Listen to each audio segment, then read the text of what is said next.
Montreal Victoire made history this year by winning the first Walter Cup in the team's history. And naturally, after winning the championship team gets to do whatever they want with it. Take the trophy everywhere, photos, celebrations, parades, the whole shebang. But then they tried to ship the cup over to Alberta to make an appearance, and it disappeared. Fortunately, the story has a happy ending. The cup has been found, but it got me and plenty of other people thinking, how the heck do you lose such an important thing? Then I remembered the Stanley Cup has been through way worse. And then I thought it was a pretty good time to remind everyone about the Stanley Cup's history and do a video about it on my channel. Let's talk about it. And it looks like he hasn't missed a beat.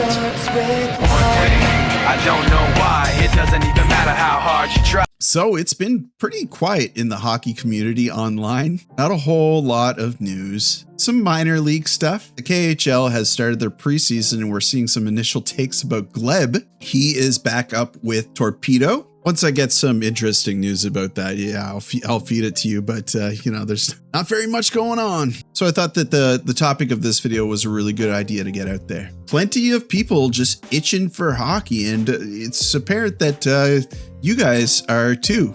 Thank you for your support. I know you're just craving hockey like I am. So I'll keep my eyes open for the good stuff. If you're not subscribed to this channel, why not hit that subscribe button? Love to have you as part of this community. We are nearing 27,000 subscribers. Can you help me get there? Everyone else hit the like button because it does something maybe. So the Stanley Cup, lots of history behind this thing. It was created and donated in 1892 by Sir Frederick Arthur Stanley, Lord Stanley of Preston and Governor General of Canada. He bought the original silver bowl for 10 guineas, which is about 50 bucks. Which was the style at the time. Now, to take the ferry cost a nickel, and in those days...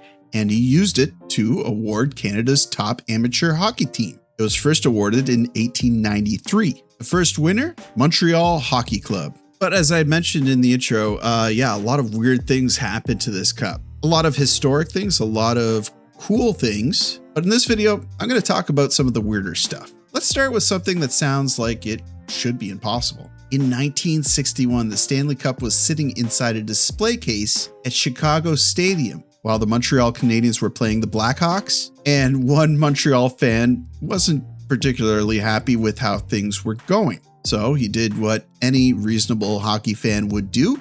He broke into the display case and grabbed Lord Stanley, put it over his shoulders, and started walking out of the building. He did it. He did like the most brazen thing. It's like walking into a festival with a high-vis vest on and saying, I'm part of the security here, or I'm part of the team here. This guy stole the Stanley Cup, but he didn't get very far. He was arrested and eventually had to explain himself to a judge. When he did appear in court, and he was given the opportunity to tell the judge his story, he said that he was bringing the cup home to Montreal where it belonged. I mean, obviously he's right, but I don't think it worked too well. You have to admire the commitment. Imagine being the security guard at Chicago Stadium and your boss walks up and asks, hey, where's the Stanley Cup? So the cup was returned, but this wasn't even the first time hockey players or fans had managed to misplace the most famous trophy in hockey, because a few decades earlier, the Canadiens themselves had managed to do something arguably even weirder and dumber. So it's 1924, 1924. Montreal Canadiens just won the Stanley Cup, as they do. And after the championship celebrations, Canadiens owner Leo Dandurand and several other players were driving around in a Model T Ford on their way to another celebration when they got a flat tire. So they pulled over, they took the Stanley Cup out of the car and started changing the tire. When they finished, they drove away without the Stanley Cup. Literally, they just left the Stanley Cup sitting on the side of the road. You're probably thinking, how the heck could this have happened to a bunch of responsible, sober individuals? Well, who said that they were sober? I think obviously they realized that they left the Stanley Cup somewhere, and someone still had enough of a grip on reality to figure out where they probably left it. They turned it around, and thankfully the cup was still just sitting there. In the big 2026, there's no way it would still just be sitting there. So times have changed, but still think about how crazy that must have been. They're all celebrating and they're like, hey, yeah, let's get the cup out here again. Let's celebrate with it. Hey, where is the cup? I thought you had it. I thought you had it. So they found it, they retrieved it, they continued celebrating with it. Stanley Cup survives another round. But you win the cup as much as Montreal does, and yeah, you're gonna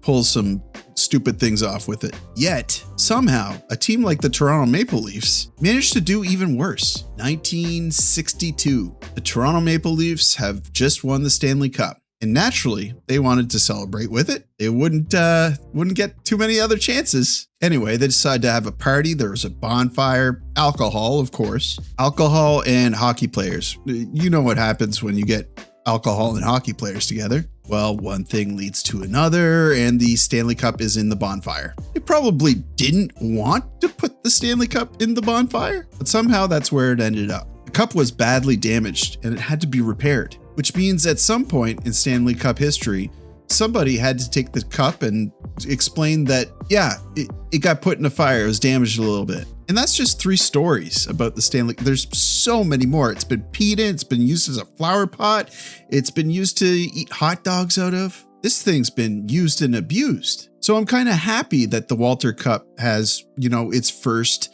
historic story. And Jeff Merrick agrees with me. He responded to me online because I think it's fun to have those quirky stories about the most prized possession in these hockey leagues. They don't lock it behind a vault. Every player in the championship team gets time to spend with it. They take it home, they drink out of it, they put food into it, they go to parties with it, they take it to bars, they go swimming with it, they have babies sitting in it. Sometimes they lose it, sometimes they dent it. In 2022, for example, the Stanley Cup was accidentally delivered to a couple in Denver because the address was similar to the Avs captain Landeskog's physical address. So the Walter Cup, I'm talking to you. Welcome to the hockey tradition of being misused and abused. My advice to the PWHL, get used to it, embrace it, have fun with it. That cup's going to be through a lot, and we like the stories. That's going to do it for me. Just a short video tonight. Hope you enjoyed it. Hope you thought it was fun. If you liked it,